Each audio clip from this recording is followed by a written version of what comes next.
Okay. All right, we are live. Okay. 1 second, let me get set up. Good evening and welcome to the 5 p.m. Village of Mamaroneck Board of Trustees work session.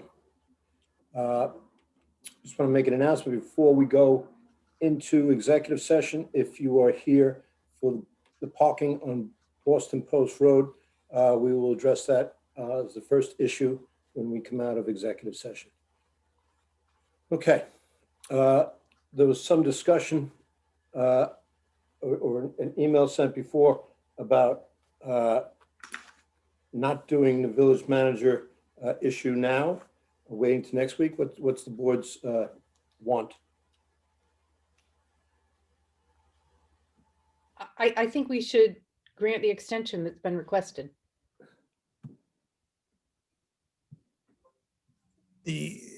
As I understand it, Danielle has asked to pursue findings on whatever the complaint was. And that's a Board of Trustees review. I'm not sure that either party in the complaint is appropriate to be present for that. I guess that's a question I have for Bob, I guess, is whether, I'm not clear what Danielle was going to present tonight, other than the papers, which were self-explanatory to me. Was that what, I emailed asking why we were having labor council in the first place, and I never got an answer. So I'm not sure whether we need labor council here tonight. And if we are going to discuss it at all, I think we do owe,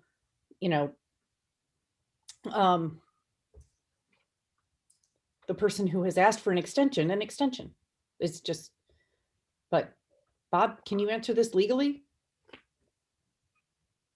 Well, I'm not sure, respectfully, Kelly, what the legal issue is. If you want to meet to talk about it, you're free to do that. An executive session as a personnel matter. If you want to meet with counsel, you can do that. Or if you, there's nothing that prevents you from doing any of that. Okay, was it your understanding, Dan, that Danielle requested this in executive session so that she could make some kind of presentation? I just never got that impression. Yeah, I think that she. I can't answer that question. My impression was she just wanted to bring this to an end and get it off the calendar. But I think it's something that Labor Council should opine on. That's why we have them. Well, just let me be clear. The Labor Council that you've called in is the Labor Council for, not that the village usually uses, but the Labor Council that the village usually uses for the police department. I believe it was the Labor Council that was used in this matter to figure out how to resolve it. Right, but that being said, that's usually their role. And I don't think they were called in for this matter. They were called in for another matter, to be honest. Well, We just get to business and talk to them, and of course, anything that involves granting any courtesies, we will do that. But let's just not just stay here spinning. Let's just move forward. And I think there were, I don't want to get into details, but there were two issues that were brought to us by Danielle. So let's address them. If we want to postpone one after in executive session, we can do that. But I think the goal was just to get this moving proactively and positively, and to get and of course properly. So it's not. I agree about getting things moving, but I also want to make sure that we do things and we are building trust.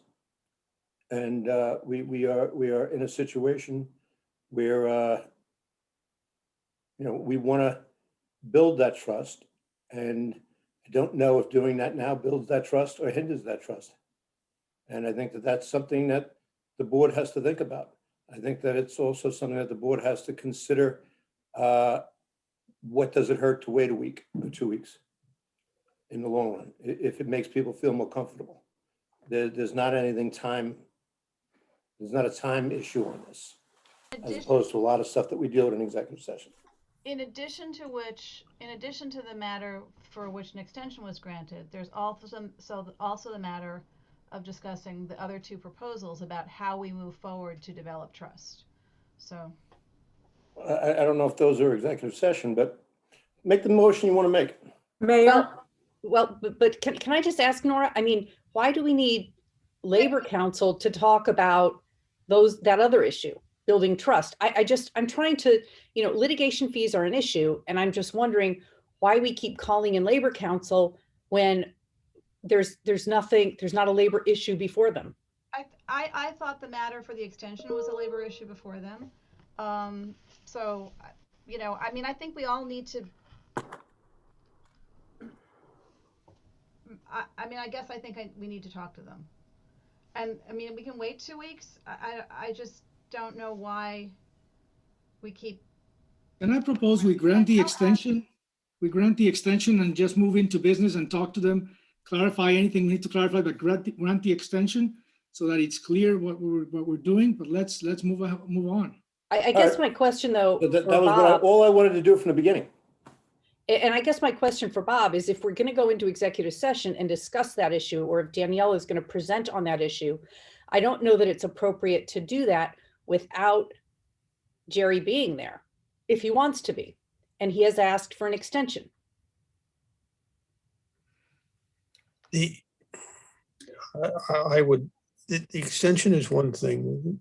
Being present is a separate issue. I have a great deal of respect for Jerry, but when there is an issue between two parties and it's trying to be adjudicated and that is being brought to the board, you can't bring one party without the other. And I don't believe it's appropriate for either party to be in front of the board unless the board, after finding whatever they find, wants to do so. Well, the board could do what the board chooses. That's why you have a labor council there to help you. So I think the answer to the question depends on what is the purpose of the executive session. If the purpose of the executive session is for the board to ask advice of its labor council with regard to this matter, I think that's permissible. If the purpose of this, the executive session is, as Dan just said, to reach a finding, I think that's impermissible. You can't do that without hearing from this, without deciding that there needs to be a hearing and holding a hearing.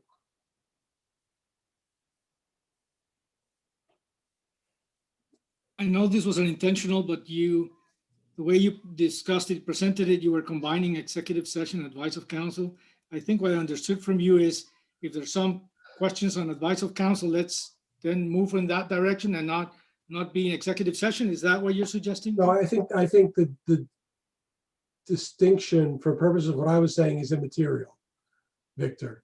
I don't think you can do anything but ask for advice of counsel without hearing from the parties.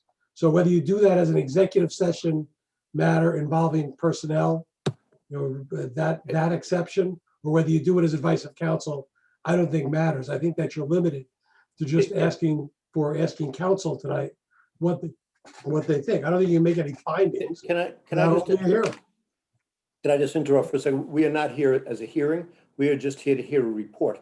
That was what Danielle wanted, just to hear a report. This is not any kind of hearing. We're not here to make any kind of determination. We're here to hear a report. Well, I'd be concerned about doing that. You've all received a written report. You've all Yes. received a document, right? To the extent that you want to hear more about the facts, I'd be concerned about doing that in a one-sided presentation without the opportunity for the other party to be heard, or either party to be heard. If what you want to do is talk about procedure or about how to address it procedurally, or get legal advice about the issues, I think you can do that. Whether you call it executive session or advice of counsel, I think you could do that. I think we should That's grant good. the extension and talk to the labor attorney about the process, because clearly there's confusion about the process and they're here and we should straighten it out. We should figure out what the plan is and, and then wait 2 weeks when everybody can have their representation there. That would be my recommendation. Then somebody make a motion, to go into executive section. Mayor, can you make a motion to open the work session, please? Pardon me, yes. May I have a motion to open the work session? So moved. Or second, Nora and I, either one. Yeah. All in favor? Thank you. Aye. Aye. I'm happy to make the motion. You want me to read the whole thing? I'm happy to do that. Sure. Okay, so, executive session for, February 22nd, 2021. A motion to enter into, executive session and advice of counsel for one ad hoc committee on year-round recreation. It is a motion to enter into executive session under 1015F of the New York State Public Officers Law relating to the appointment of individuals to the ad hoc committee on year-round recreation. B, a motion entered into executive session pursuant to 1015F of the New York State Public Officers Law in the manager's office personnel matter as it relates to the medical, financial, credit, or employment history of a particular person or corporation, or matters leading to the appointment, employment, promotion, demotion, suspension, dismissal, or removal of a particular person of corporate.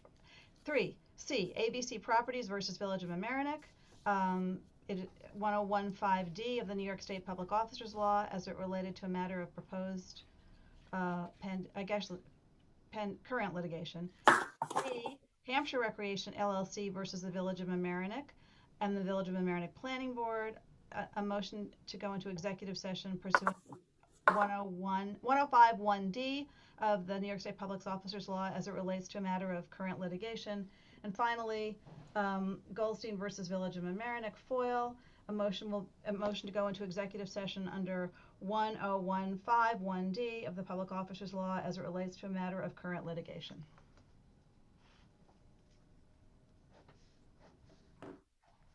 And Nora made the motion. I thought Second. you finished. Sally, call the roll, please. Trustees Winstrup, Yes, with the notation that I'll be recusing on the Hampshire discussion. Natchez, Yes. Lucas, Yes. Tefor, Yes. Mayor Murphy. Aye. See you in exec. Okay, how do I want to do this here?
Dan, do you think they're Yes. coming, are they coming back soon? Yeah, no, we just ended. Great, As they took the vote, the mayor might have had one question or something, but I okay, okay, left before that. all right. I'm gonna finish eating my cracker and then I'll unmute and join you.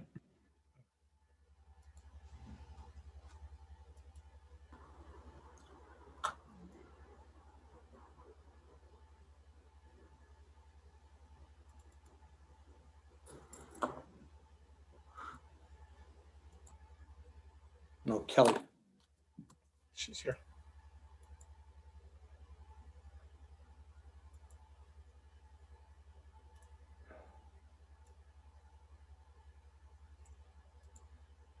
Kelly, all right.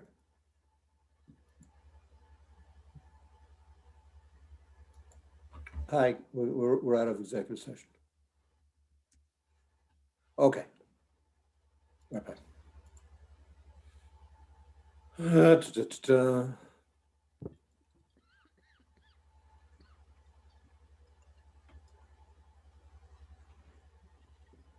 Okay.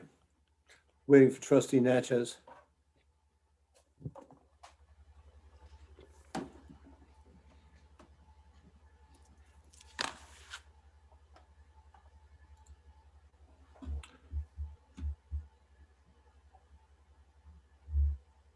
Trustee Natchez, another minute.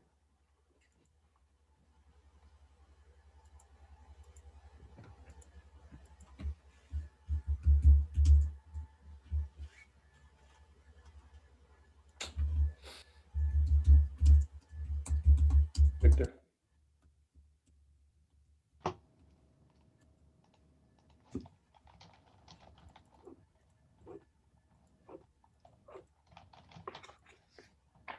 For folks who are watching at home, we're going to start in a minute. We're just waiting for trustee Natchez to get back on the line. We'll give him 1 minute. Okay, there he is.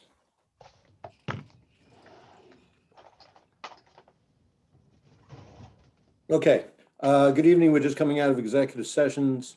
No votes were taken in executive session to report. We're continuing with our regular Board of Trustees work sessions. The first item on the agenda is 90-minute parking on Post Road. This has been something that's been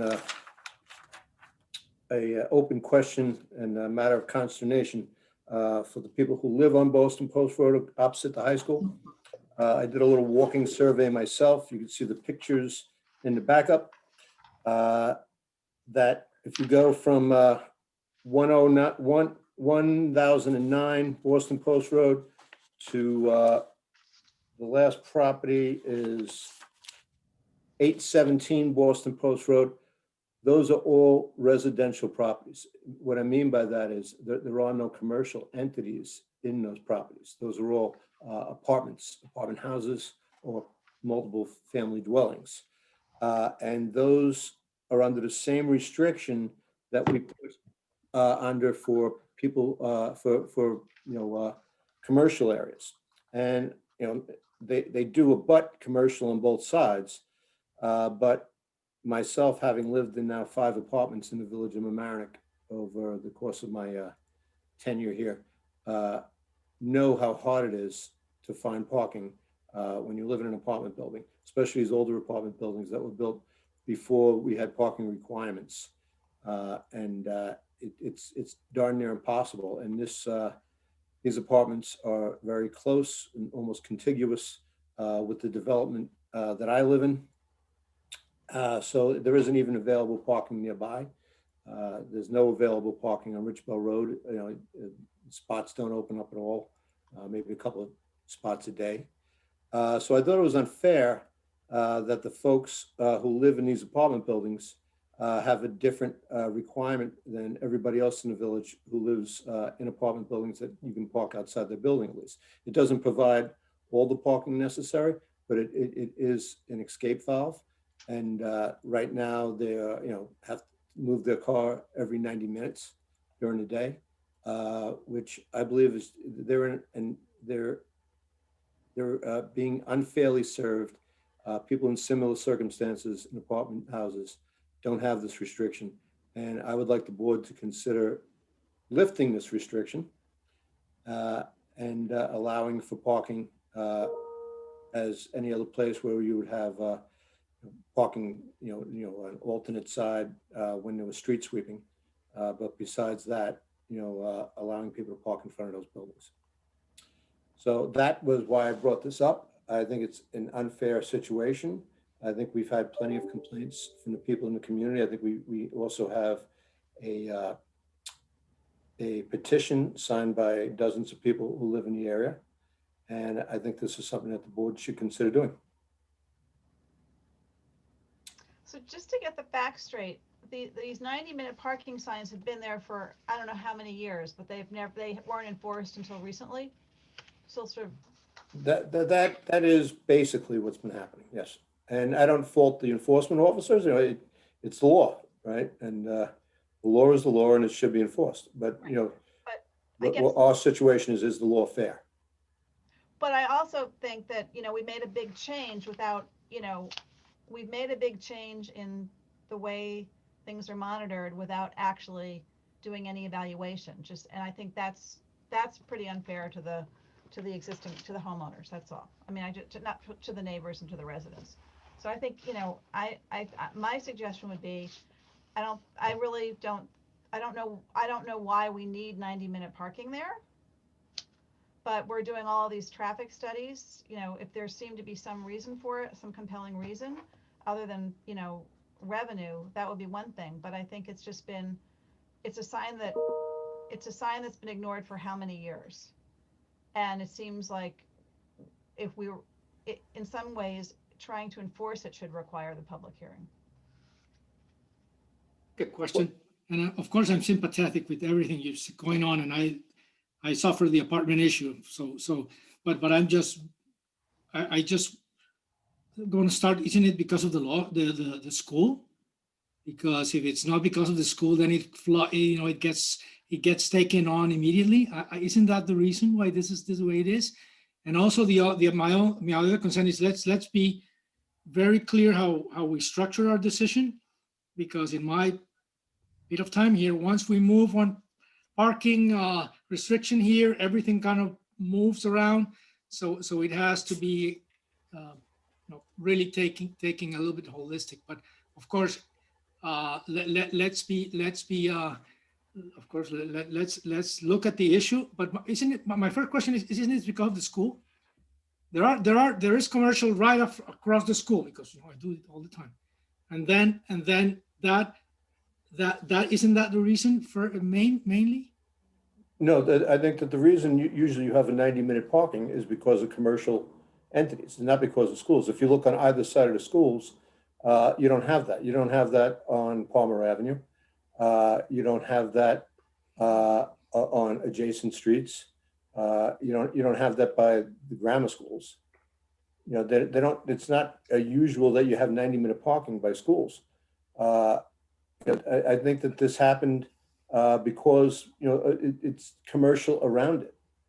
But if you look at the pictures and you walk it, and I would recommend that all of you walk it, you'll see that it's a long stretch without any commercial. And that a 90-minute parking is usually so that people won't hog up a parking in front of a business. It doesn't have to do with the parking at the high school. High school provides parking for both its teachers and to some extent for its students. It gets flooded, that's why I'm asking it. That's probably one of the reasons it was put that way. I would like to see a little bit how it was put together so that we can really facilitate this. They also have a lot of access in the back, of course. And so it's not really the village doing something, but really the village should try to help in a fair way, all this. But what I don't want is to move another problem. For example, I would imagine that once you lift that, kids are going to be parking in front of that. So let's just be mindful of that.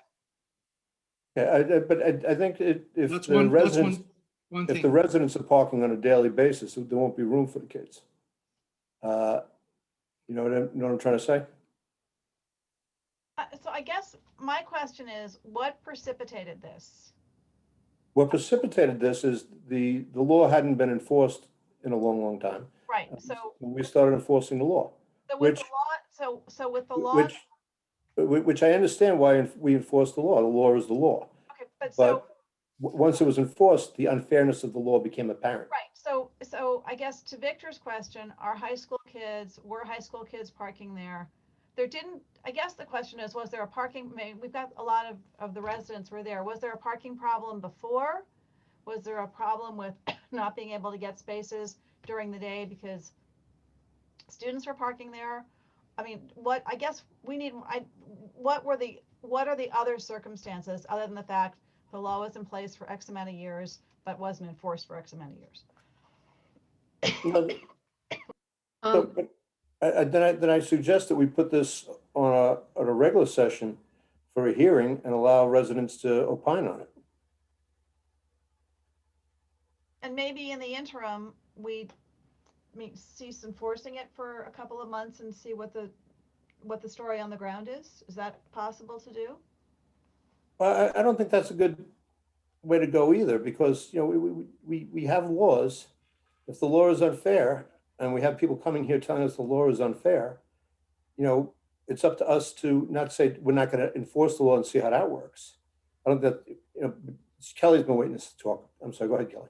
I just wanted to ask Jerry if he knows, and maybe Dan Sarnoff knows, how many other places in the village do we have residential apartment buildings or residences with 90-minute parking in front of them? Because if we do away with these signs and don't have 90-minute parking restrictions there, I think we should do it village-wide in front of residential buildings.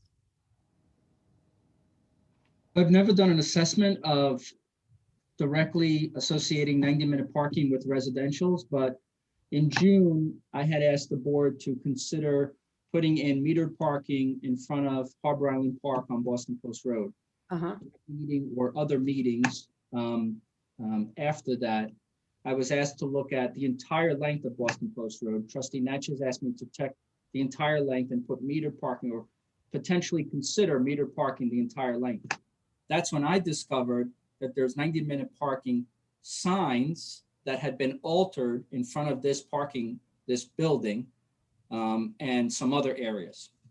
And so I asked the chief, I said, there's 90-minute parking. I see cars here with car covers on them, sitting there for months at a time. That car is still there actually, but across the street now.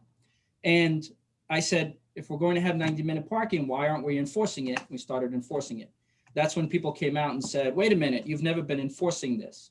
I suspect that it's probably because high school kids park there all day long, and the ones who can't get into the parking lot may park there all day long, but I don't know that for sure. I know that there's commercial buildings and commercial entities on both sides, but that's how this started.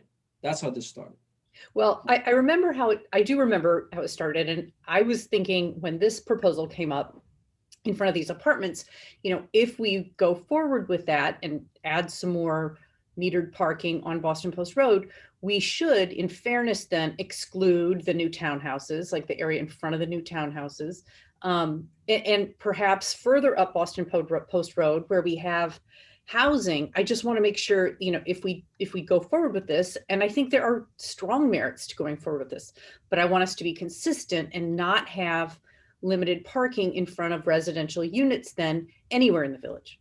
Sure, and I can do that assessment. I just haven't done it. Yeah, the only places that come off the top of my head are Mamaroneck Tower and Halsted Avenue have metered parking out front, but that's also part of and adjacent to the business district. And then we have a number of housing units on Halsted Avenue where you have apartments upstairs of retail space. But Well, aside from that, it's really like I mean, off the top of my head, that's all that comes to me. And I Just think let me interrupt for a second. Those buildings were built when we had parking requirements in new buildings. Most of the buildings that I'm talking about never had parking requirements. Like, I lived on Tompkins Avenue. I lived on Fenimore Road in buildings that had no parking. And it was a struggle to get parking. Well, and I think another distinction is buildings that have a commercial on the ground floor and Yes. housing above, so I'm looking at strictly residential units. That's just what I would like to look at more broadly, and so In the Tompkins be fair example, about it. there's no.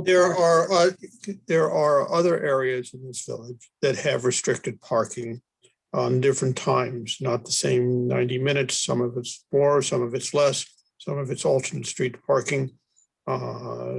You have them on near the railroad station, and, all around. You have them in different areas. So getting an assessment is important to find out where we are on all of this, and having that, really delineated in what the different requirements are that we have. I know, Jerry, that you had suggested earlier at other meetings of maybe altering restrictions to during the daytime hours, not necessarily from eight to 7, but maybe 10 to 4 or something like that. There a lot of there are people who from the schools that park, on the Boston Post Road, but in other areas you have the same thing, and you have competition, and people are having more cars than less cars. So there is going to be continued pressure on parking. Some of the places that you mentioned that don't have commercial, I believe, do have commercial, but I may be wrong. And there is own commercial on the ground floor, so they can have them. So I think we need to think longer term in trying to, come up with it. But I think doing the assessment is a good approach to it, and really taking a hard look at, what's happening throughout, the area, not just here. So For the folks who are on tonight and watching this, you could please stay on. You can come on to the regular board meeting and have public comment on this issue. But we can have this on let's keep this on for next week, in 2 weeks. Jerry, hopefully you get us some information. Mayor, this is what I'm gonna do, because I can't get into a long drawn out assessment of the entire village. But I can provide the board with areas that are in front of residential parking areas that are in front of residential buildings, residential units that should be available parking with no restriction. I could easily on Boston Post Road. Then But I do can't that. the whole village. I just don't have that time. I just don't have the ability to do. Fair enough, and thank you for being honest. The next item we're going to do off the old business is metered parking on West Boston Post Road. And we're doing it because it's a revenue generating item, and we need revenue. So this would be, on my view, this would be from Orienta to Mamaroneck Avenue. I have no interest in going all the way up Boston Post Road to Rye, and all the way down Boston Post Road to the town of Mamaroneck. So that's the parameter I'd like to set. Does anybody else have any question about parameters? I think that's what was originally brought to us. And that's a great place to start. And if we want to go further, we can go further another time. But I think it is a good place to start, with the possible exception that if we're going to carve out an exception for solely residential, I think we should carve out in front of those townhomes. Mm-hmm. And I think we're just talking about, Tom, on our prior across from the high school, it was just the side of the street with the residential housing. It wasn't both sides that you were thinking of. Correct. Right? So, Correct. I mean, yeah, so this would be, maybe 6 or 7 spots that I think should be left unmetered. Well, And- part of that is already a limited parking. Right. It's already, the part from Mamaroneck Avenue to, I guess, Fenimore, maybe not all the way down to Fenimore. I don't. No, to the church. Beyond the church. Yeah, well, yeah, it's Mount beyond. Pleasant. Yeah, it's in front of the car dealer. Is an hour and a half. That's the limit. It's an hour and a half. Oh, yeah, no, I know you, but you were talking about meters. This is meters. Right, but I'm saying that is already 90-minute parking. Yeah, but it's free 90-minute. Yes. 390, we're talking, yeah, we're talking about, this is about placing meters in. Is everybody fine with placing meters from Orienta to Mamaroneck? Are we doing meters or are we doing? Hey, I don't think that was what Jerry proposed. He did, Pay stations, again, Multi-space? Yeah, Yeah. multi-space, pay stations. which are not meters. It's a different. Yeah, I misspoke. But I think it should be on both sides, from Orienta Avenue up to Mamaroneck Avenue. When the townhouses were created, they went through a long parking analysis where they showed they didn't need a post road. And traveling back and forth on the lot on the post road, I don't see people parking in front of the townhouses there. So I don't think it is an imposition. I kind of agree with that because, like I said before, the townhouses, along with some of the other ones we pointed out before, were built post the code where we have to have parking in the buildings. And some of the other ones that I pointed out were pre-war and or right after the war when there weren't parking requirements. So, I'm sorry, Victor's trying to raise his hand, but Just take into account that, the fire monument is there, so that's gonna take a lot of spaces. And I do know about for a fact that the fire council would like that to be way, I mean, a good buffer so that you can really see it and visit it, and I strongly support that. So that's gonna take 7-8 spaces. But you can park in front of that now. Yeah, but once you start putting, I we should think reserve that. I think we think should reserve that. I propose it. I think that Victor has a point, but we could do the same thing of no parking, similar to what we do in front of Village Hall on the fire memorial, which is to keep an open space in front of it. I don't know that you need seven spaces, but I think you can. I think having it visible without blockage is not an unreasonable request from the fire council. So I think we could, same thing. I'm just concerned about, I don't know which is more effective, whether it is the multi-purpose meters or the regular meters. I don't know which is, the financial analysis I saw didn't really explain that, Jerry. Maybe you can help on that. Less investment in the multi-space meter than there is in the parking meters, because the parking meters, we don't have in reserve or in inventory enough parking meters to put out on Boston Post Road. We have a few parking meters that we use to service our existing parking meters. Spare parts. Yeah, we have The- parts.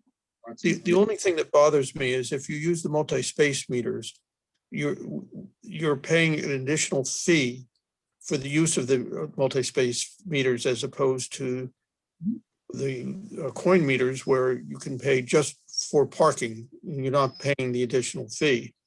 And I know that some communities have gotten adverse reactions to that, such as in New Rochelle.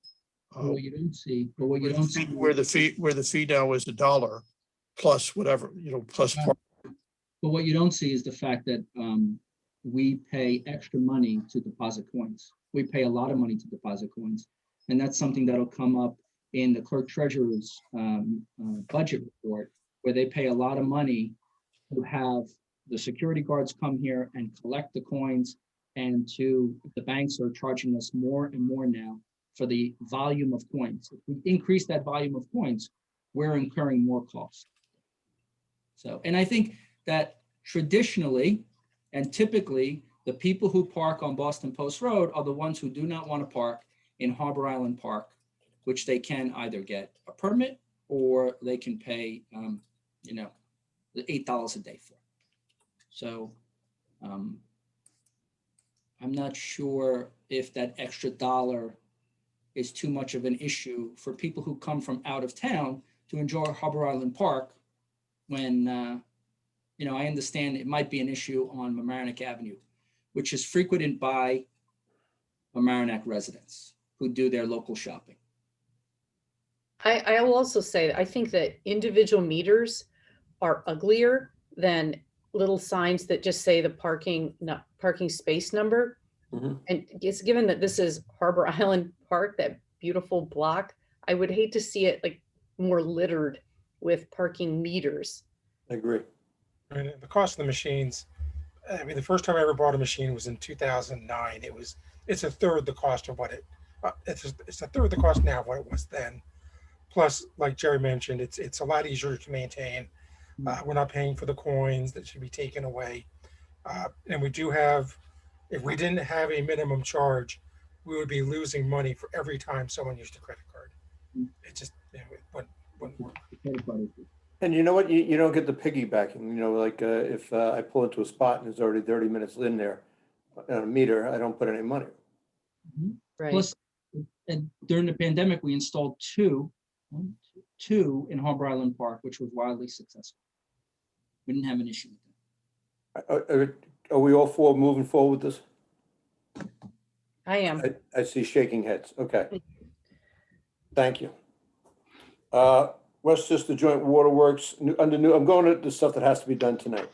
Westchester Joint Waterworks, purchase booster stations upgrade, and related RRV on for regular meeting. I think this is actually, we're getting money back.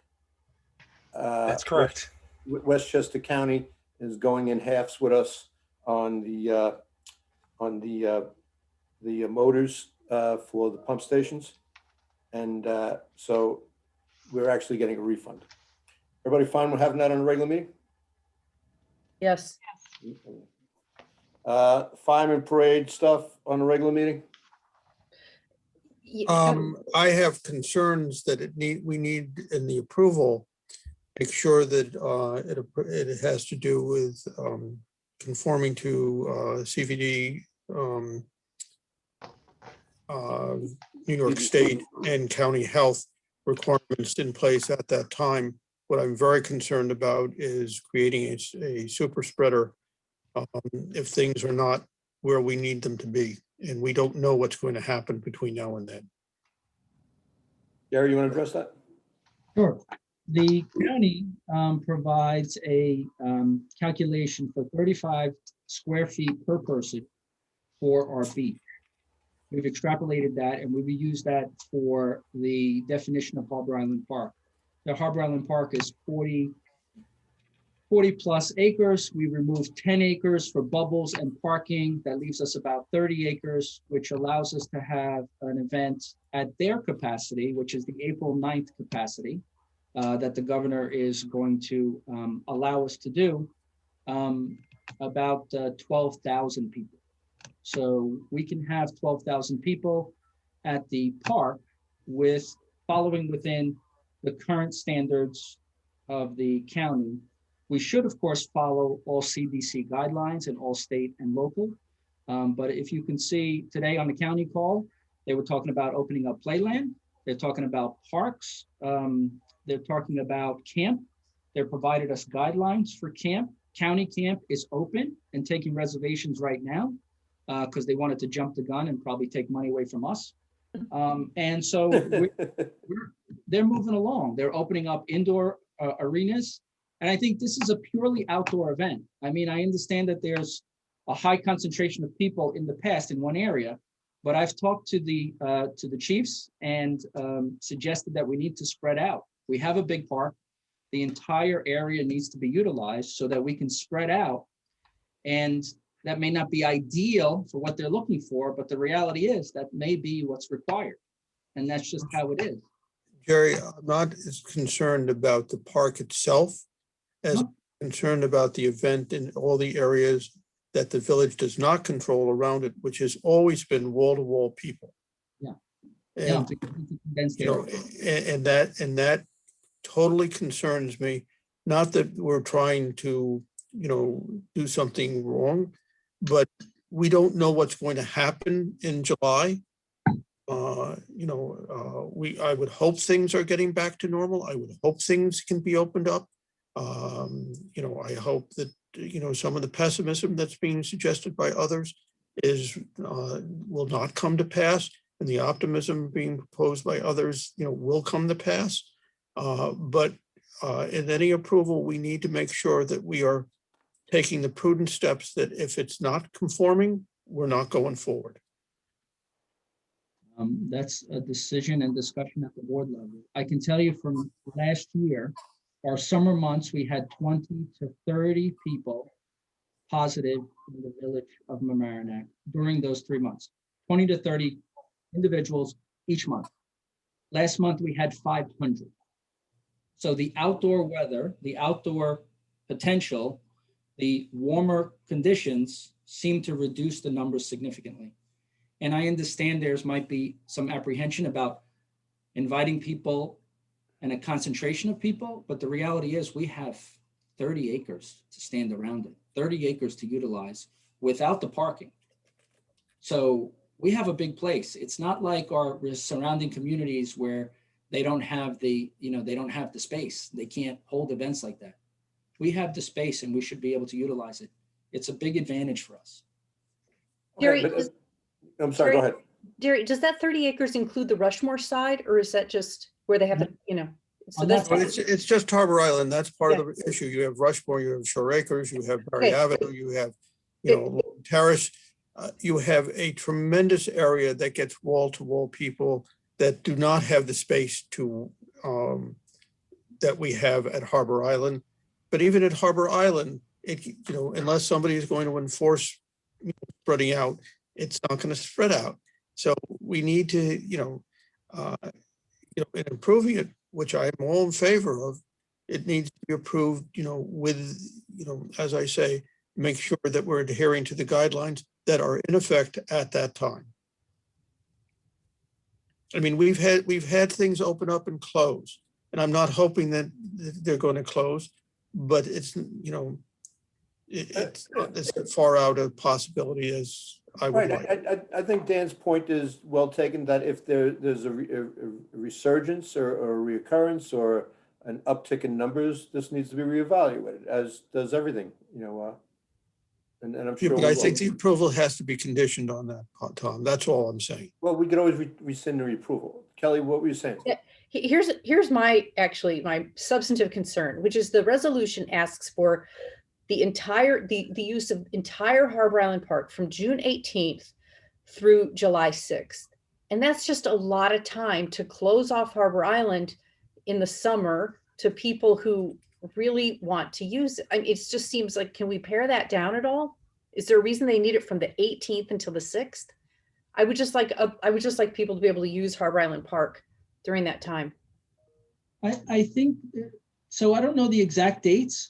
Dan may have the exact dates if you can pop them up real quick, but I think the 18th may have been a date, Kelly, that's the first day that the vendors and the rides are going to be setting up, but I don't think it's that long of a period of time, the carnival. I Okay. think It's usually the week before and week after, but Yeah. it's the setup time and the breakdown time. Yeah, the carnival is supposed to be the 25th until the 5th. Right, so that's the, It And would be a then- week before. And It then, would be the but they 18th. wanted the entire park, the 18th to the 6th. But right, it shouldn't be the entire park because the beach has to be open during the day. The boating facilities have to be open to people to get to them. So, I don't know what the proper language is, but I just would, for the use of Harbor Island Park, I would not say the areas needed for Harbor Island Park rather than the entire park.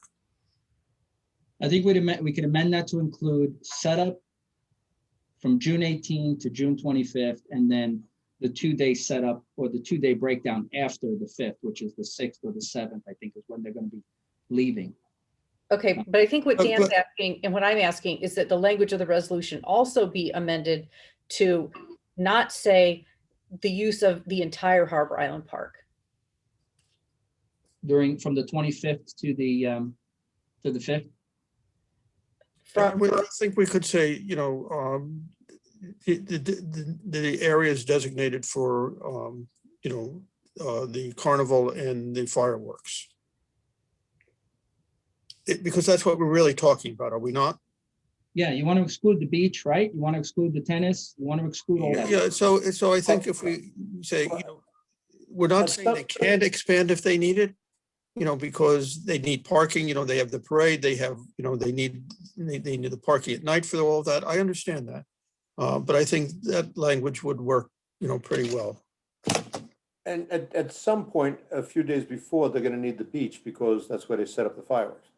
So what dates did we say, Jerry? That is I'm sorry? the 25th of June to the 5th of July is those are the actual carnival dates. Okay, From June 18 to June 24 is setup week. And then there's a couple of days, or maybe just one day, to break down, Resolution. one day to break down and remove everything. okay. So we're really talking about June 18th to July 6th, or through July 6th. Yep. For And areas. Mayor, we do close down the beach on 4th of July to Right. set fireworks people, yeah. But it is open on the 3rd, on the 2nd, on the 1st. I recall it being open. I understand what I'm going to suggest is an amendment along the lines of what Kelly has, talked about and I've talked. That would, areas of Harbor Island Park necessary for the carnival and the fireworks. And that's broad enough to interpretation to do whatever is necessary. There's some, for the parade, you're going to need more parking, but you're not going to need that for, the entire time period. That's one day.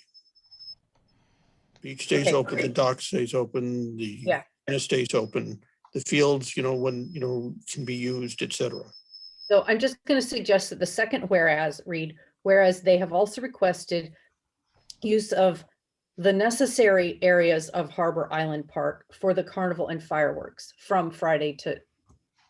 Okay, that's fine. That's the same thing I'm saying. Yeah, I'm just like formally saying it so it can be amended for the meeting. Okay. Move on. Revise the lease agreement for 650 Halsted. Jerry? Mayor, last year, the board authorized me to look at a lease that is required for us to maintain our records offsite because we don't have sufficient storage here, proper storage of those records here in village facility.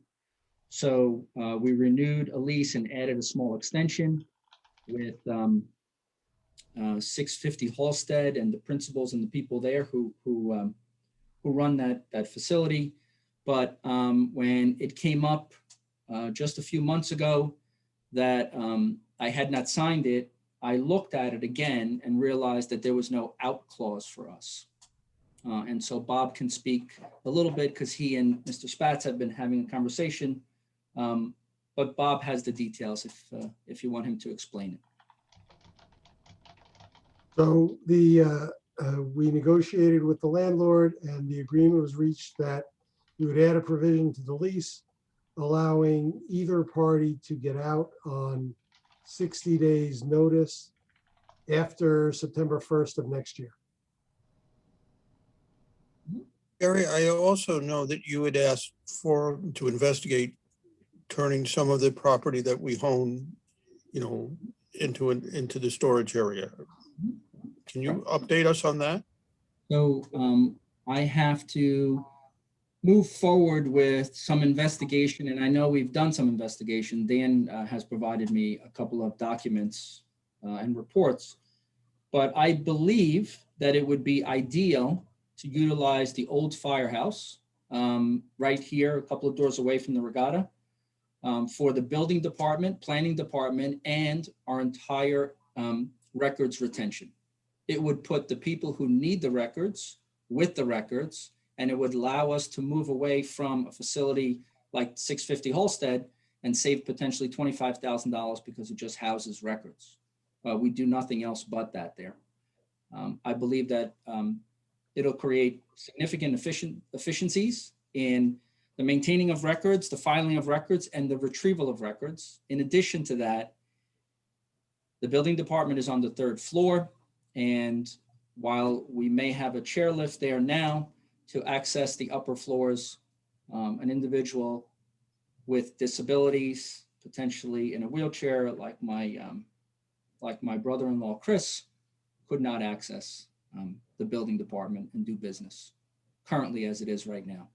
And so having a facility, an office right on Mamaroneck Avenue with handicap parking available, as well as handicap ramps at the corners, and having a facility that you can just wheel yourself into would be significant improvement for people with disabilities in this village. And we use a building that's going to waste. Yeah. So Do you have any idea what the cost of that is?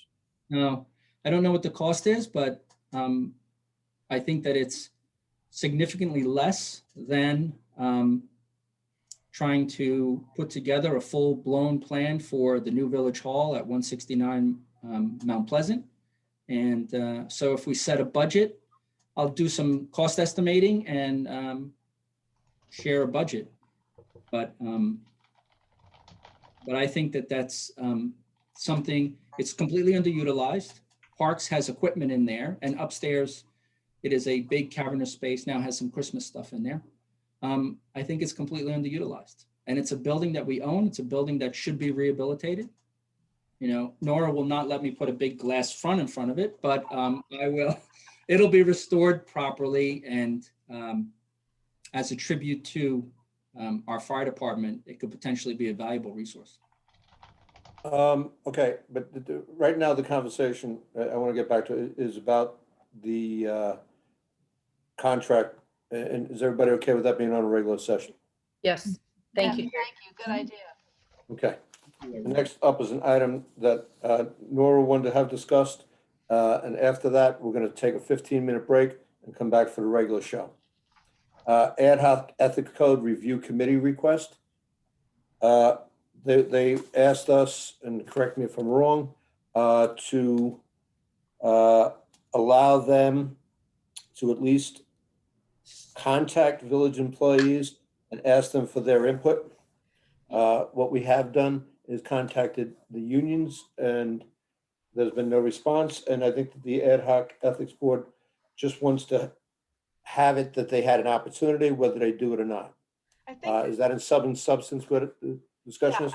I think there's been a little response from the PBA, the little dialogue, but all they want to do is they have a very simple email explaining what they're doing, and they would just like the village to send it to village employees. So if anybody wants to get in touch with the contact information, so if any employee, wants to look at the minutes or look at the meetings or look at the proposed recommendations, they can, since employees are subject to the ethics code, they just want to make sure that nobody after the fact is frustrated with the findings of the committee. They want to be able to make sure that everybody can make any comment they might have.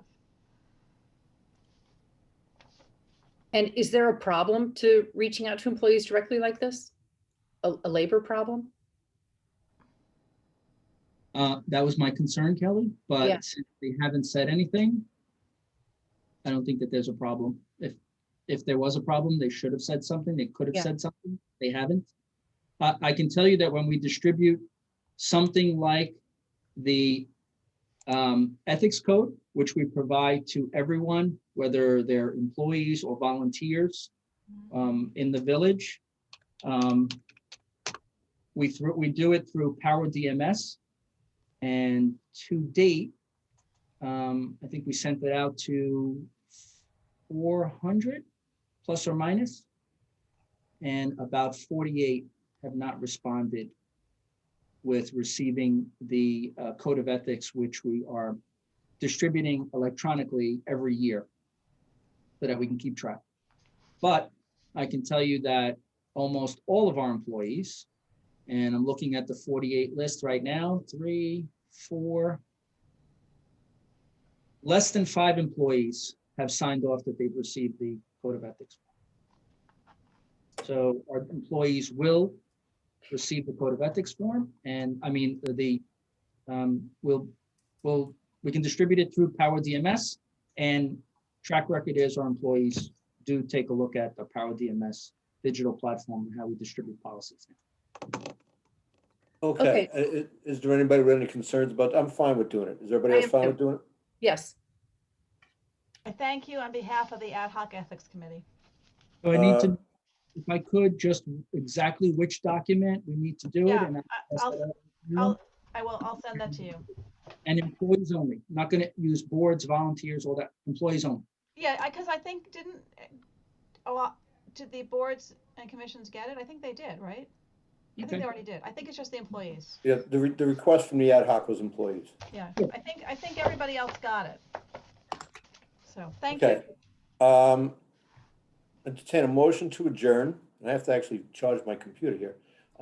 And I'll see you all in 15 minutes. I make a motion to adjourn. So moved. Second, All in favor? aye. Aye.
All righty, gang.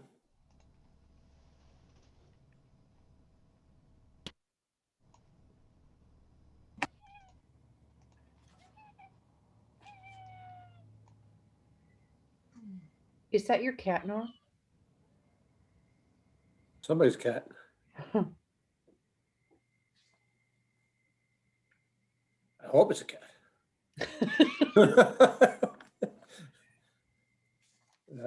Somebody has a hostage.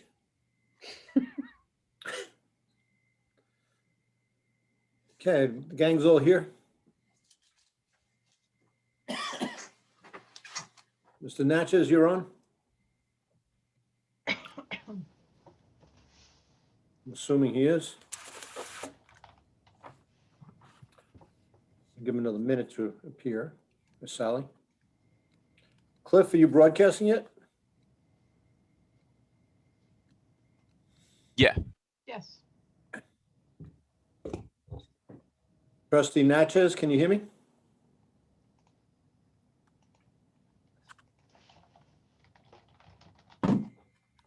Give him another minute.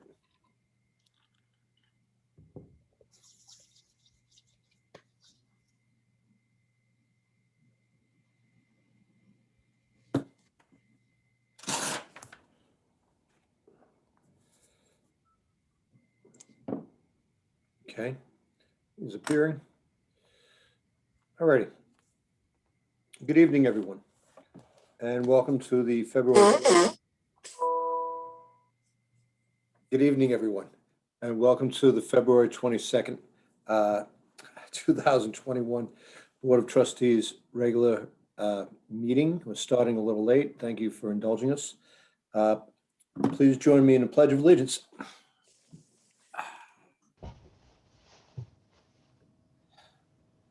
I Pledge allegiance allegiance to the flag flag of the United States of America and to the republic which for is which it stands, one nation, one nation, under God, indivisible, indivisible, with liberty and and justice for all.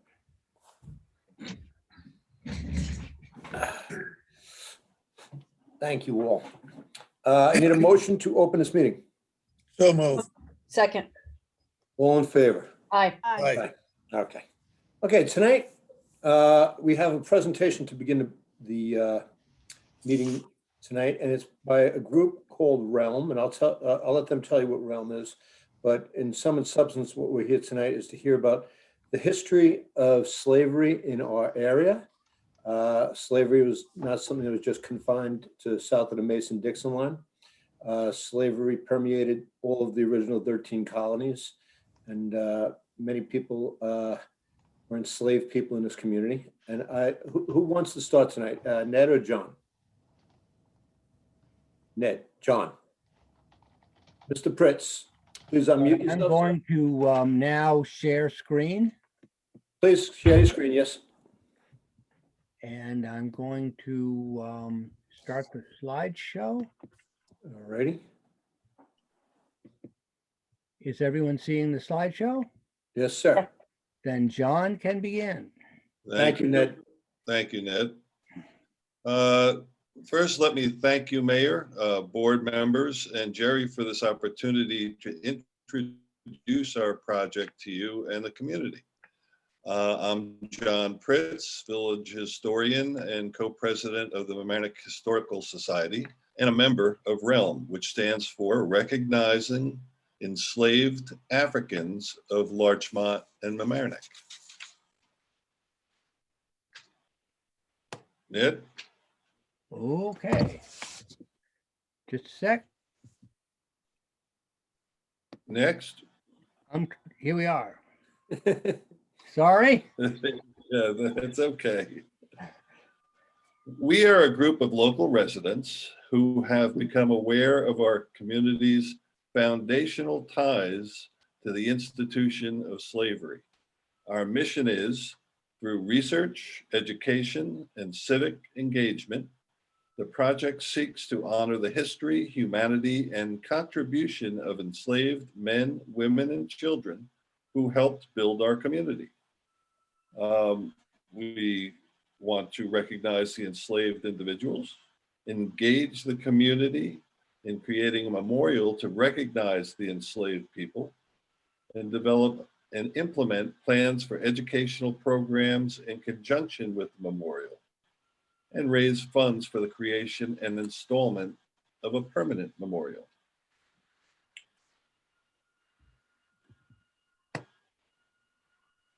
This is a list of our realm members: Sid Albert, Ned Benton, Gail Boyle, Elizabeth Bradley, Lynn Crowley, Jackie Lorio, Lisa Mason, myself, Joanne Shaw, Judy Silverstein, and Lilani Yiser.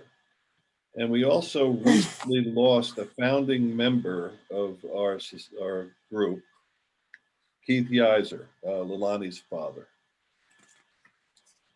And now I'll turn you over to Ned.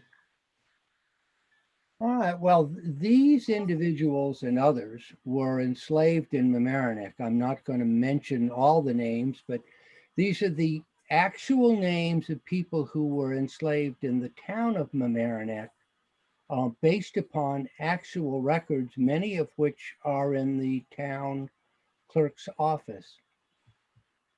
Two of them that we know well are Banjo Billy and Jenny, who lived in the Red Bridge area, the Red Mill, which is now in Larchmont, and they were members of the Mott family, enslaved by the Mott family and then liberated by the Mott family. Slavery in Mamaroneck took place from 1698. It may have been, we have records that document it from 1698 through 1827. There were at least 43 slaveholding families, at least 143 enslaved children, women, and men, and they lived in homes and worked in small businesses and farms. In the town clerk's office, there are records of, under the law that eventually eliminated enslavement, in 1799, owners of enslaved women, where the women had a child, had to go to the town clerk's office and register the birth of a child.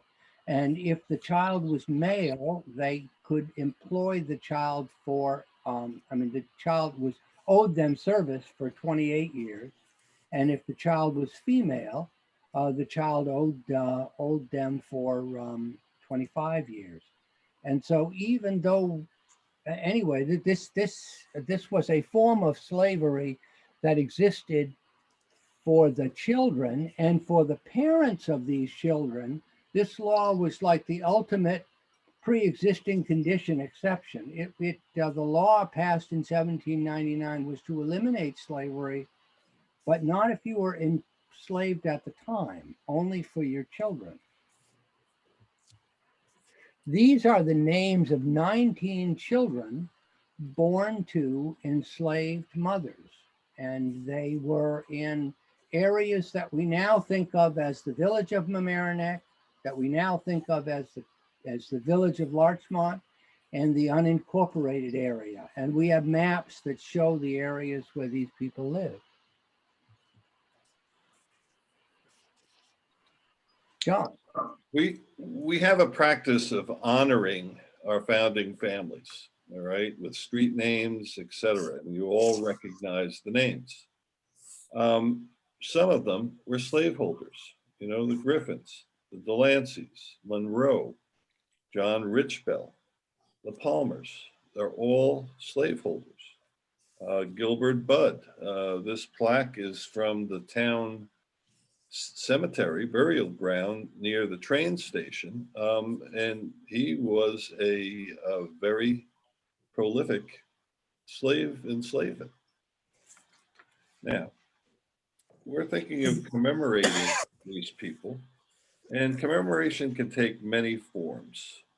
The three top images are a plaque from New Paltz, a plantatory garden in Yonkers, and a memorial in Esopus, New York to Sojourner Truth, who was enslaved there. On the bottom row, a round memorial to the first African burial ground in Manhattan. The WPA mural at our library depicting the Delancey slaves, and a bronze plaque from a river park in Yonkers. Other projects include the Delancey burial ground, which we just redid, where an enslaved person may have been buried. Other towns having things going on is Irvington, Scarsdale, various New York City projects and sites, and the African American history in the Westchester Commemoration Project.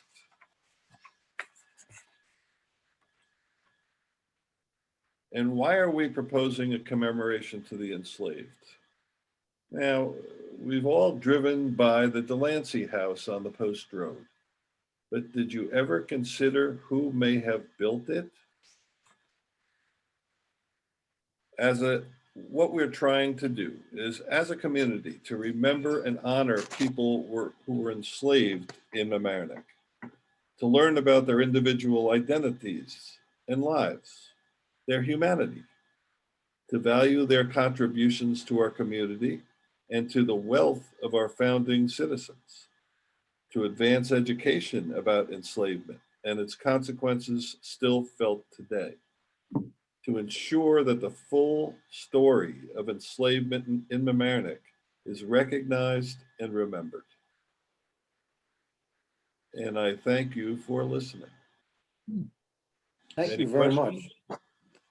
I just want to point out to those who are watching at home, when you say town of Mamaroneck, and this was on the town of Mamaroneck rolls, I just want to point out that all of this predates both the village of Larchmont and the village of Mamaroneck.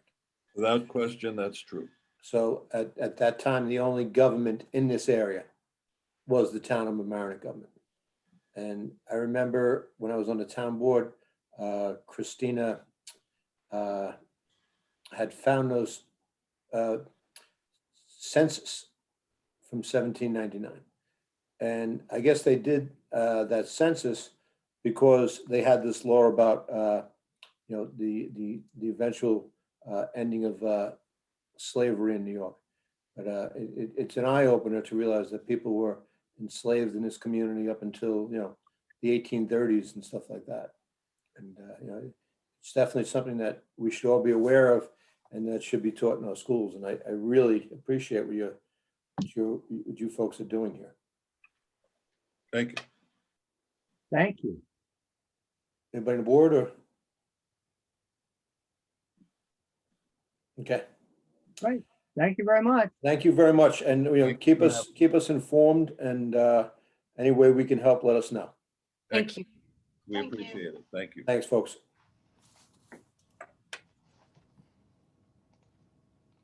Okay. Thank you. The next item on the agenda is public comment period. Let's take Jane Dorian. Okay, can you hear me? Am I unmuted? Yes, Jane, I can hear you. Okay, so I'm Jane Dorian. I live at Oriental Gardens. I'm a member of the Arts Council in the village. I used to be on the tree committee. I'm a Democratic district leader for the town. So I'm a person who does values the town and the village, and I've lived here for 30 years. So I can speak with authority that the parking situation for pretty much 30 years was with the signs. Somehow we think it was the village who did cover up some of the arrows on the signs so that they wouldn't point in the direction of Oriental Gardens, and they would point away from where our parking strip is. And I feel like none of you really have any good reason for us, though, to seriously, we don't know why the signs were put there. There really is no good reason to have signs in front of a place where someone resides.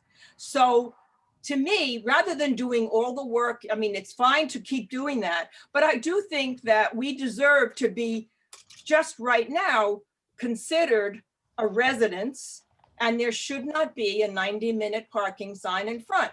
If you don't want to remove the signs for a cost, because it's costly, then have someone come and put whatever they did put 30 years ago, white, I don't even know what it was, tape, paint, and they just covered up arrows so that the parking didn't reflect a no parking zone in front of Oriental Gardens. That doesn't solve the problem for the houses north of us, because it's unfair for them too to have 90-minute parking. I think in front of any business on the strip, it's fine to have the 90-minute parking. It's just not fine to have it in front of a residence.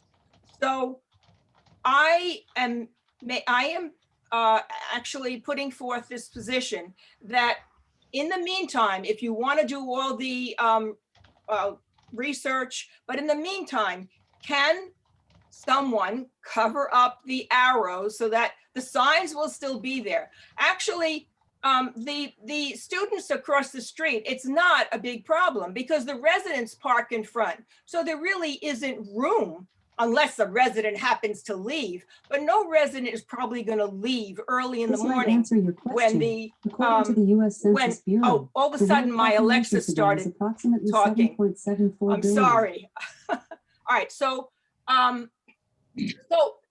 residents don't typically leave early in the morning when the students come into school, so it's not a problem. That shouldn't be a factor that of students parking there. They do park across the street on the whole strip that has no signs, which is directly across the street north of the school. So I am requesting that you all just tonight say, okay, that whoever it is, the traffic commission or whoever, public works, can just put those white, whatever they are, things on the signs. And for the time being, then for us, the problem is somewhat remediated. Okay. I mean, we will, continue looking into this. I understand your concern, I really do. And as I said before, having lived in a lot of apartments, I have had the same difficulty. Right, and especially for older people or people who have a lot of whatever, packages or sickness. I mean, it makes sense that they can park right in front of their own residence.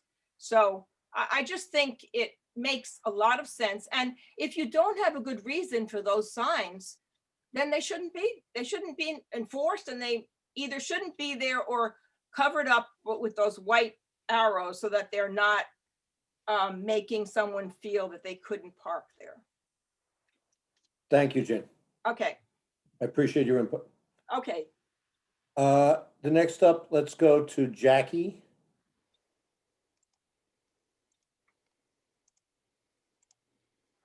Okay, hi. Hi, Jackie. I'm on the board of directors at Oriental Garden. I've lived here for 41 years. There has never been a parking situation on the Boston Post Road because it was never ticketed. When the village put some of those signs in, they purposely covered up signs. You can take a ride down Fenimore Road, and if you go slow enough to look at the signs, you will see multiple signs covered either to the left or to the right to accommodate whatever restrictions they wanted. It was done to be more fiscally sound as opposed to buying signs with a left arrow and a right arrow. If you just covered it one way, it would serve its purpose. And we've never had a problem parking with the high school. That was one of the things that came to light. And because of the fact that, first of all, the high school has two entities of parking. They also can park on Palmer Avenue, which is residential and listed as residential. They also can park across the street over by the town center and the high school. There's an unrestricted parking from the high school football field down to Rockland. There is no restrictions at all. Most of the residential areas that do have restricted parking, it's one day a month, get your car off the street so we can clean it. And I would not be opposed to something like that. There's just so many people and so many cars and just nowhere to put them. And I just hope that you take this under consideration. I just wanted to also thank you guys for all your service and all your time and your efforts on everybody's part, not just mine. Thank you, Jackie. I promise you we are taking this under serious consideration. I hope so, and I thank you again. Thank you, ma'am. Okay, next up, let's go to Daria L.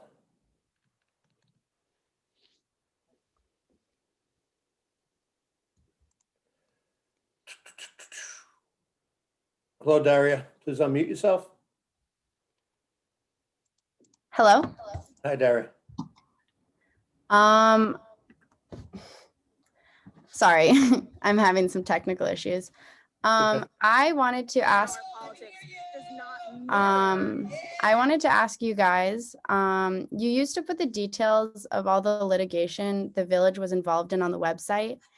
And I wanted to ask if you were planning on putting that back and resuming that so we can easily view it.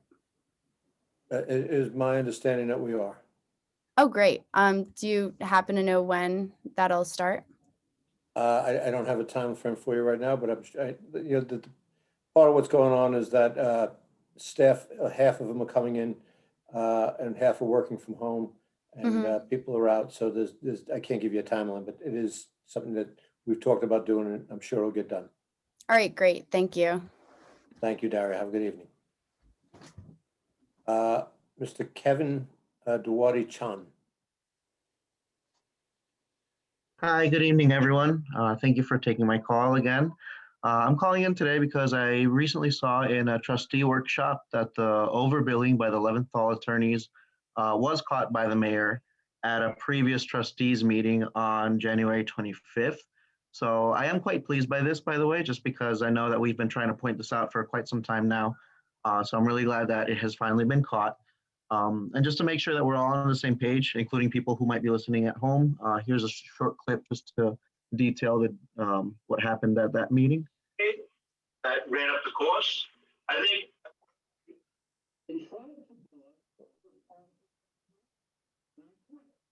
Okay, you can't be heard, Kevin.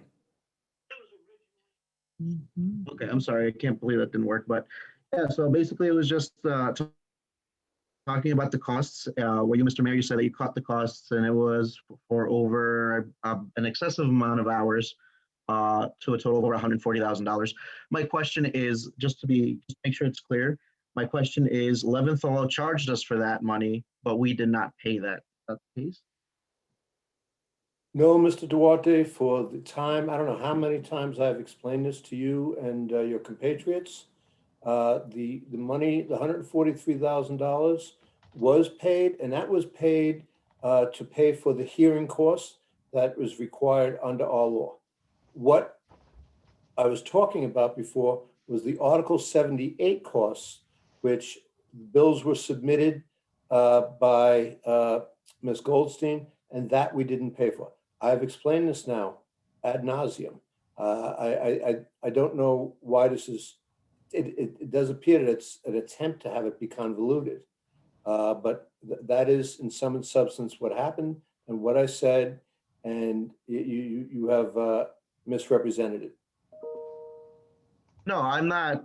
No, please excuse me. I'm not trying to misrepresent anything. I'm not trying to convolute anything. I just want to be perfectly clear on this because there's a lot of things in the air, and it's really hard. It's honestly, it's really hard to gather information. Even looking at the meeting minutes online and trying to find information online from the website that's actually really difficult. So I just wanted to be clear on that because that's really important to me. I mean, that's a lot of money that we're missing. I agree. It's a lot of money. Thank you, Mr. Duarte. All right.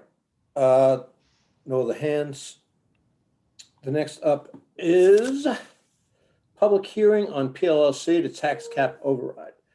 This has been adjourned. I propose that we adjourn it again until, what's the next meeting? March 8th. Just so folks know what this is the Village of Mamaroneck, like every other community, works under a tax cap that comes down from Albany.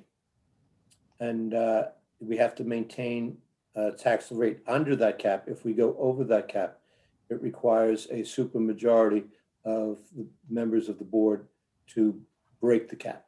I don't think this community has broken the cap in a long time. We haven't in the past 4 or 5 years. I don't think we have any intention of breaking the cap this year. But what we do is we propose this law in case something comes up that we have to break the cap. We at least have it, the bullets in the at the ready. So that being said, do I have to, Bob? This is a question for you. Do I have to open it to adjourn it? Yes. So you either open the hearing and then adjourn it to then whatever day you want. Okay. I make a motion to open the public hearing on PLLC. Second, Sally, call roll. Trustees Winstrup, yes. Natchez,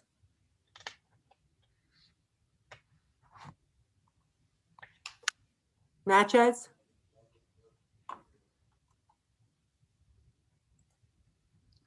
Yes. Lucas, Yes. DeFour, Yes. Mayor Murphy. Aye.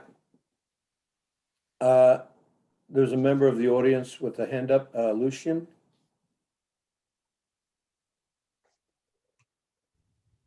Hello, Lucian. Would you like to comment on PLLC? Can you hear me? It's Lucia, Tom. Oh, hi, Lucia. How are you? I was trying to get, I'm good, thank you.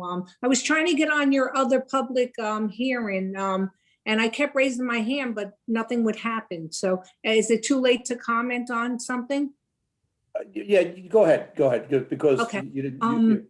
Okay, first off, I just want to mention that I am on the Traffic Commission Board, for the record. The other thing is I understand that you guys decided on changing all of the parking to GP. Is that correct? Yes. Okay, I don't know if you guys are aware, and I know, I have an affordable unit. Okay, I had an affordable unit and the 20 years expired. And we always got RP stickers, and we paid less than what everybody else would pay, I guess because it was a affordable unit. And now I heard the price is going to go up to $625 a year. It's almost it's doubled of what we're paying now for the Regatta residents. My apartment does not come with the parking spot, so I get an RP sticker, which I pay $260 a year. So there's 14 units in the building that have RP stickers. And yes, and I understand that there's no more affordable, units in the building, but now you're changing everything over to GP. So the problem I have, we already have difficulty finding parking at night. I park in the village spots because I'm out of my apartment by 8 o'clock in the morning. But when I have a day off, or if I go in late and I have to move my car, there's nowhere to park in the meter spots, because the village is giving out parking stickers to everybody. And there's some residents in our building that have 2 cars. So they have an assigned parking spot, and then they're going to the village and buying another spot to put their cars. And then we have a couple of cars that just sit there. So I was just wondering, is the residents, parking going to go up also for a GP to the $625? I don't know if you guys were aware of this, that, what we pay for RP parking.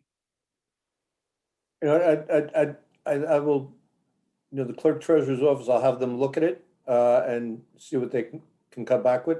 in front of us. We don't have it in front of us right now, but I understand your concern.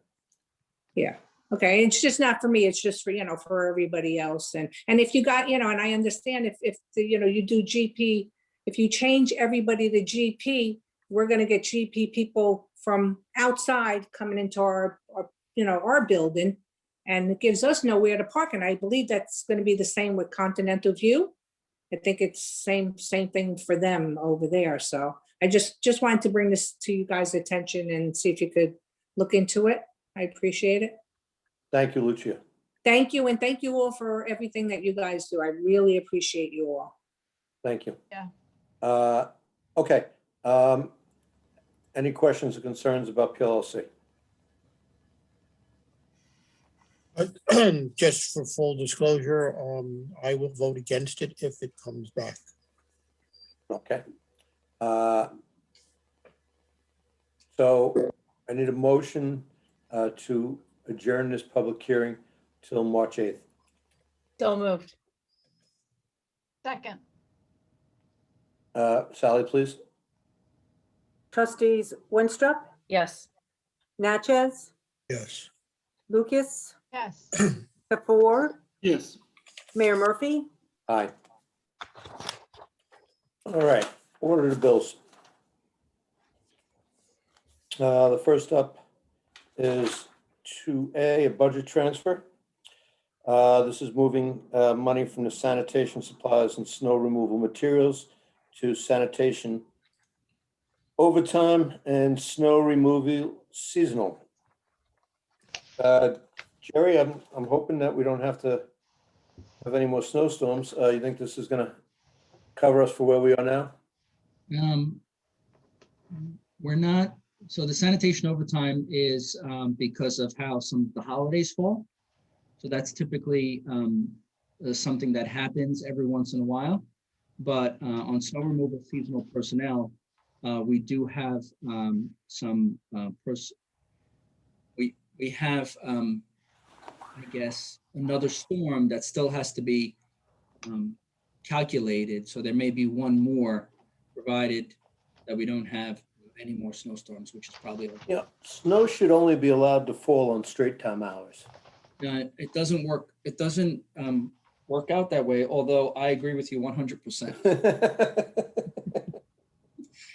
So this is up until not the last storm, but the one before that. And that's really not fair, I mean, because I put 3 kids to college with overtime hours. Okay, so this is transferring 11,000 from some accounts to the other accounts for snow removal. It's just moving within the budgets. It's just moving some stuff that we're long on, which is supplies and materials, into some overtime lines. That's all. Right. Does anybody have any questions or concerns? Need a motion, please? So moved. Second, Sally? Trustees Winstrup, Yes. Natchez, Yes. Lucas, yes. Tefor, Yes. Mayor Murphy. Aye. The next transfer is from general fund to workers' compensation, but the money from the general fund, correct me if I'm wrong, will be replaced by money from PERMA. Through a perma grant, safety grant. So this is kind of like a pass-through. Yep. Does anybody have any questions or concerns?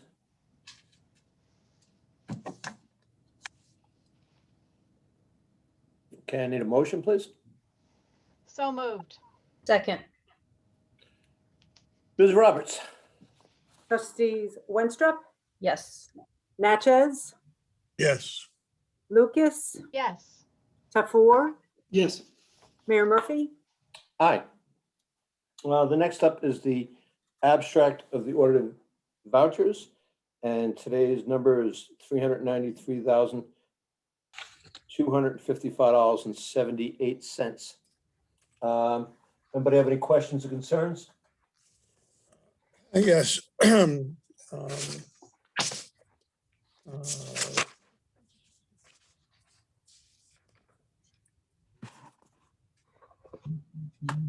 Curiosity on page 1, the utilities for the library and the Emlyn the village pays those? Mhm. But we get reimbursed. And we get reimbursed? Yeah. Okay. So it basically comes out of, it's a wash, it comes out of their budget. Yeah, we have the. Yep. We back them. In terms of the fireworks, the $9,000, I don't remember what page it's on. I assume there's a contract associated with that. Mhm, and that's a 50% deposit. Correct.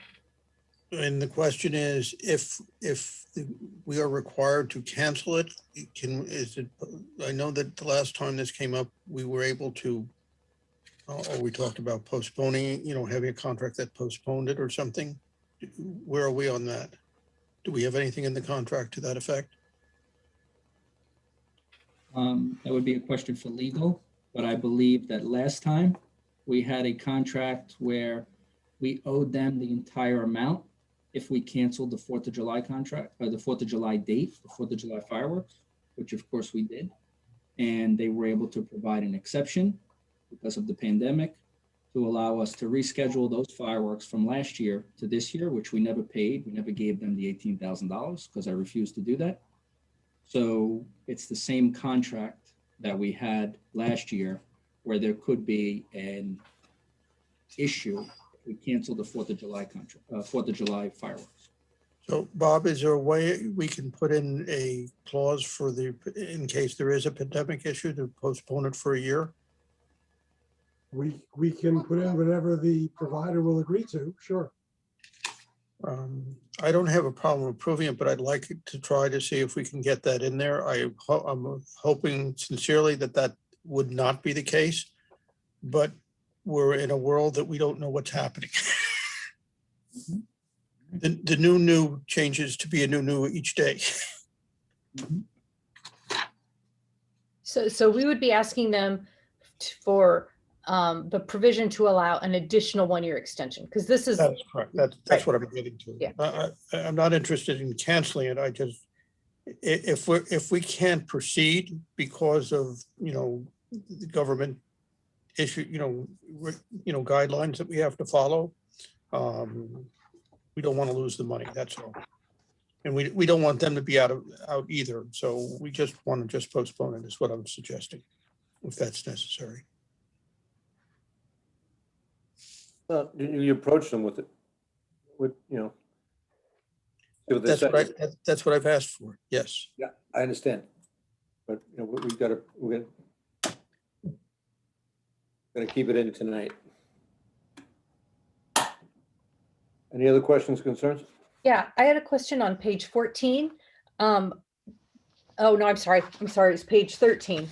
It's the all traffic solutions speed display. So is this a purchase of yet another one? So is this our third speed display? I'm just saying, because the traffic commission, we are asking for these constantly. And I know that they're used not only for speed displays, but, to say wear a mask, and they're just useful to have. So is this just a purchase of a third one? I'll check in KVS. I think it may be for the warranty, the yearly warranty, but let me, Yeah, give me a because moment. that is way too low for a speed one. I think it was like 18,000 or 20,000 for that other unit. Yeah. Okay, yeah, for some reason, I thought they were $2,500, obviously way off. But yeah, it says 3-year warranty, so this must be just for the warranty. Yeah. Thank you. $2,500, the light up signs, the crossing signs, the green ones with the LEDs around them, those are $2,500. Unreal. I agree with you. Any other questions? I had just a small comment on page 6, which is the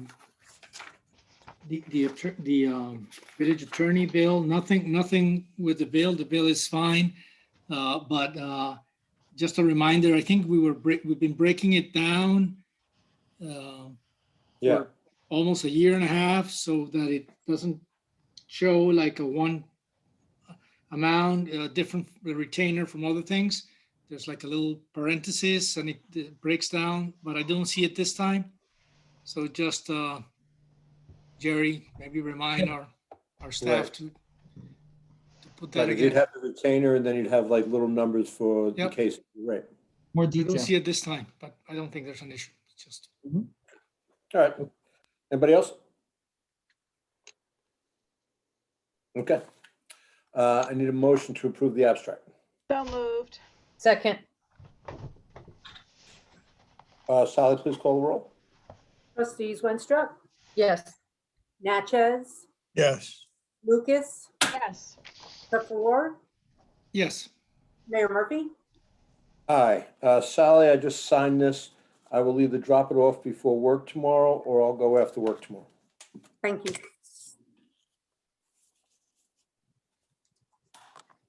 Okay. Oh.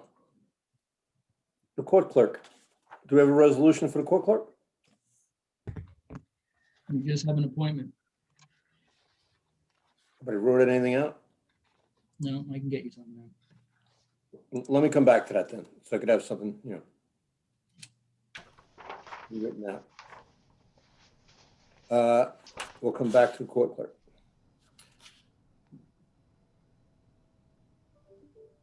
Tentative budget hearing, resolution scheduled public hearing on tentative fiscal year 2021.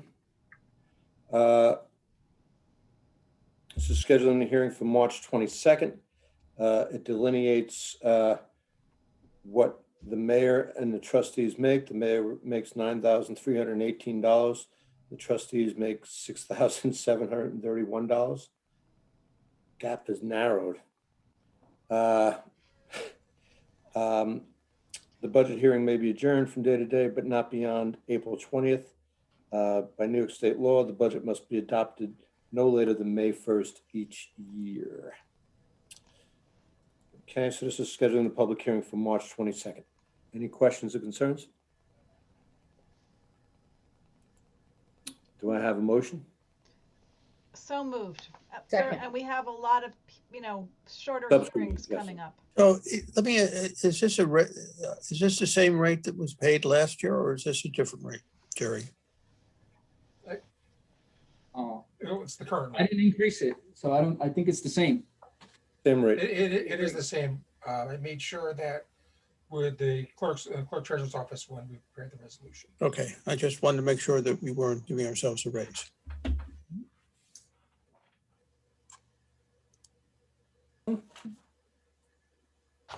Okay. Westchester, item 4B, Westchester General Waterworks. Mayor, you need to vote on that. I have a Oh, I'm first- sorry. Yeah, Sally, call the roll. Thanks for catching it. You're welcome. Trustees Winstrup, Yes. Natchez, Yes. Lucas, Yes. Tefor, Yes. Mayor Murphy. Aye. Westchester Joint Waterworks Resolution authorizing Westchester Joint Waterworks purchase of the booster station upgrades and related projects. This was a project that we have approved before. It is for power generators for the pumps and other related work. The cost before to the village was going to be $478,716. But because the Westchester Joint Waterworks had negotiated with Westchester County Airport to assume 50% of the project costs, the village share has been reduced to $239,358. Does somebody want to make a motion to save us some money? So moved.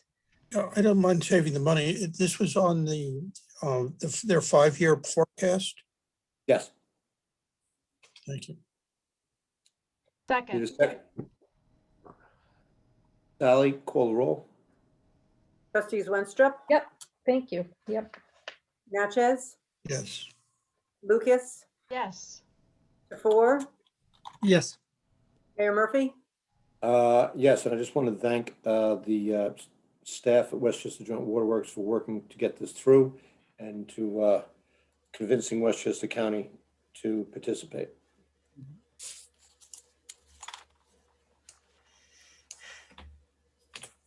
Okay, the next item on the agenda is resolutions about the parade and the carnival for the fire department. First one up is a resolution authorizing of 2021 Fireman's Carnival dates. And the dates are from June 18th, 2021 to July 6th, 2022.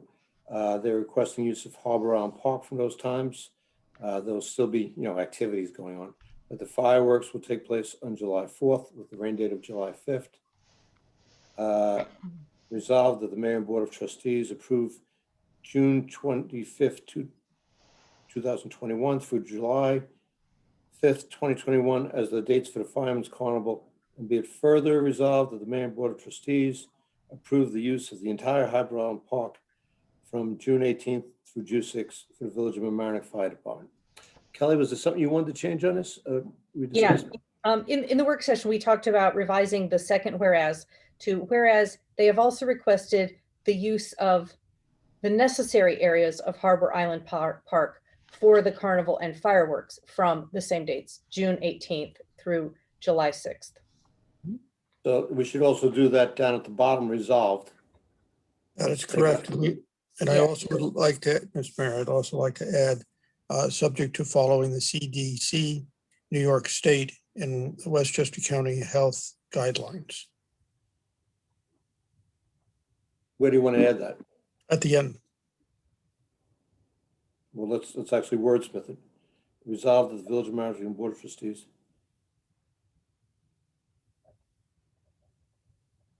Say that last sentence again.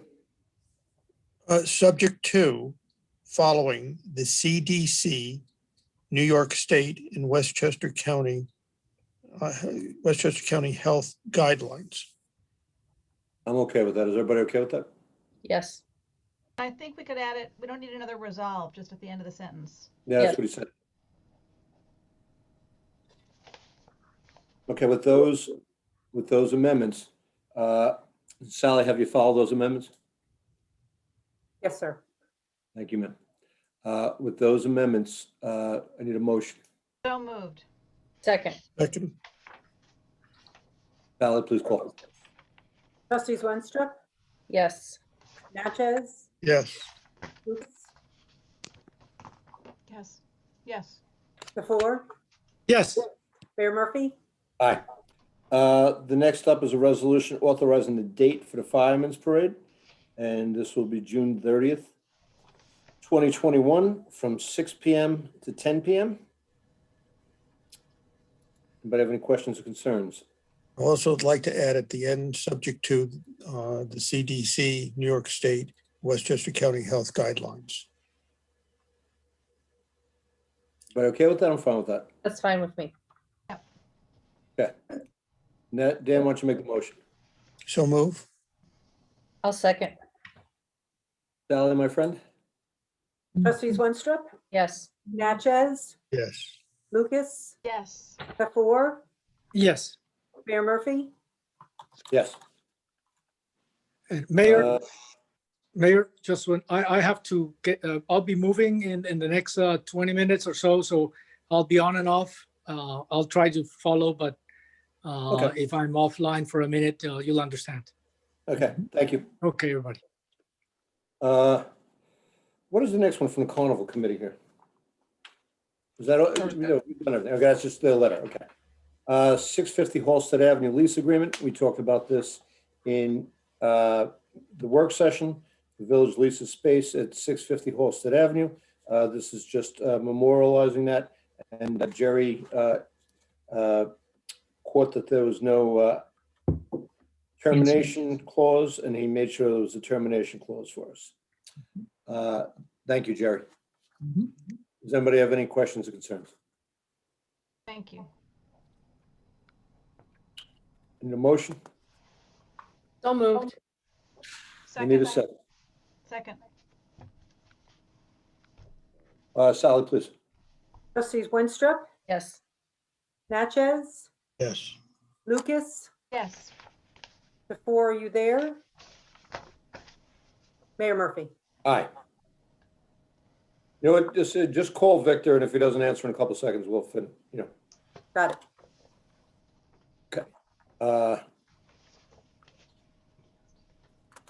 Next item on the agenda.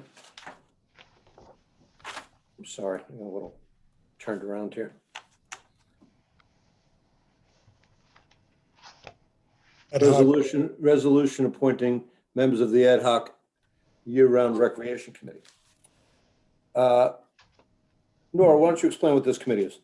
Well, it's actually, it's sort of Kelly's, I guess, the liaison, right, Kelly? Oh, Kelly, I'm sorry. Yeah, no problem. My bad.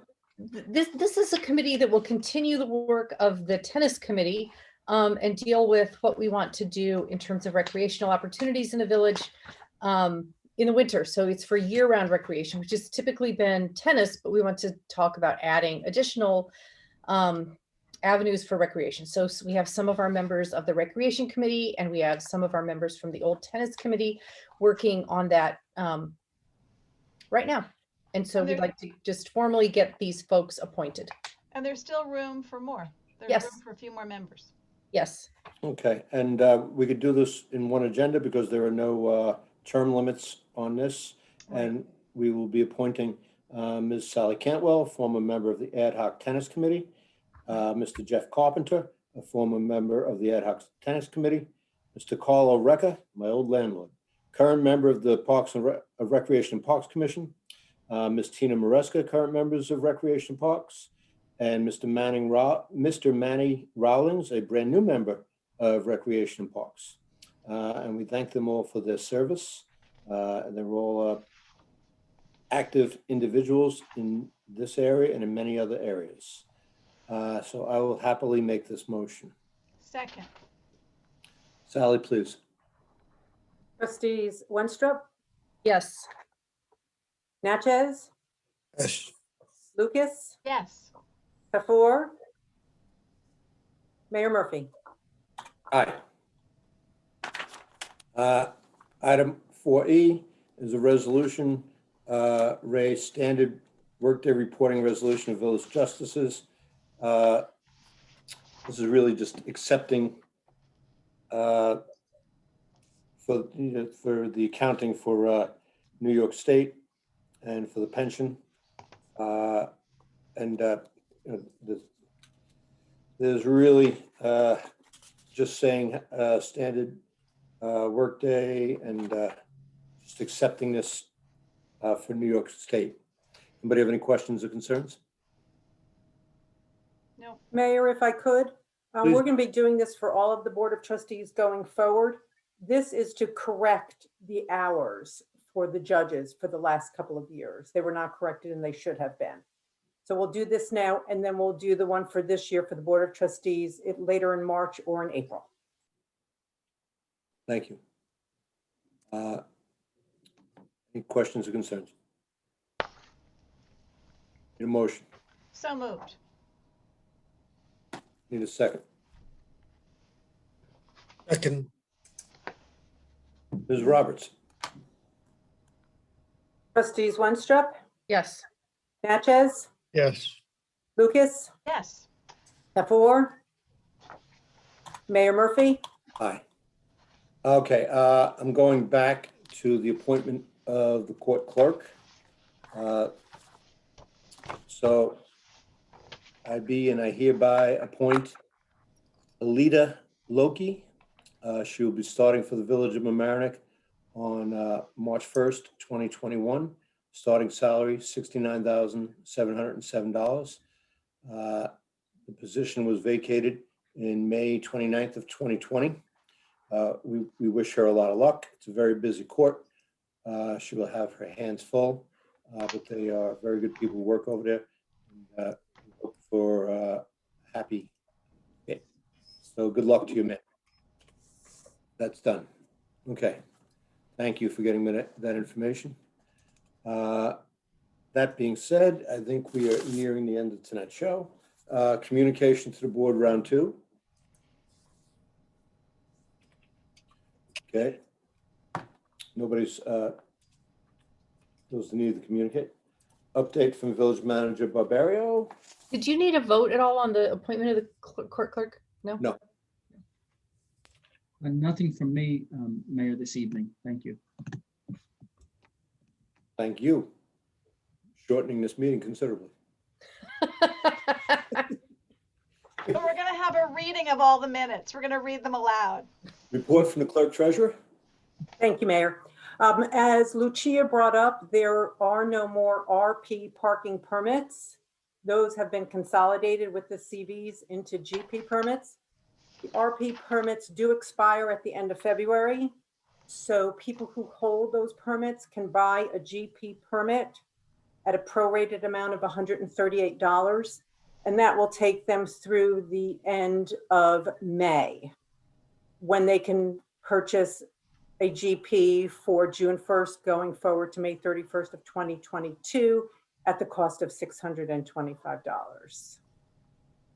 And then the second item is announcing the tax lien sale, which will be on March 10th, 2021 at 10 a.m.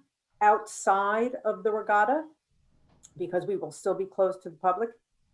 So any 2020 village taxes that have not been paid, you have until Tuesday, March 9th at 5 o'clock to pay those taxes. If not, they'll be sold to a third party on Wednesday, March 10th. If anyone has concern that their taxes weren't paid, they could contact the clerk treasurer's office at 777-7722 or email clerktreasurer@vomni.org. Thank you, Mayor. Thank you, Sally. And I just want to point out, Sally, thank you for filling in tonight for Augie Fusco. Augie, the clerk treasurer, had a really run of bad luck. Had multiple people in his family pass away in close proximity to each other. So our thoughts and prayers go out to the Fusco family. And we hope to see Augie soon. And it's never easy to lose somebody, but losing people in quick succession is always hard. So we say a prayer tonight for Augie's family. Report from the village attorney. Nothing from me tonight, Mayor. Thank you. We have minutes, boards, commissions, minutes of the Board of Trustees work sessions for January 25th, 2021, revised. The February 8th work sessions of regular meetings. The Board of Ethics meetings for January 25th, 2021. The minutes of the Planning Board of October 28th and November 12th, 2020. Minutes of the Committee for the Environment from January 28th, 2020. Our next meeting is on March 8th, 2021. I just want to point out that following the directive of President Biden, the flags in the village will be flown at half staff for the next 5 days to commemorate and to remember and to memorialize the 500,000 Americans who have died of COVID-19 in the past year. It's a very grim statistic. It's more people that died in the 4 years of World War II have died in the past year of COVID-19. And all of us, I think, knows somebody that has passed or at least been affected. So, let's keep those folks, those fellow Americans in our thoughts and prayers. With that being said, I entertain a motion to adjourn the meeting. So moved. Second. All in favor? Aye. Aye. Good night, everybody. Good night. Thank you, everybody. Thank you, Sally, very much.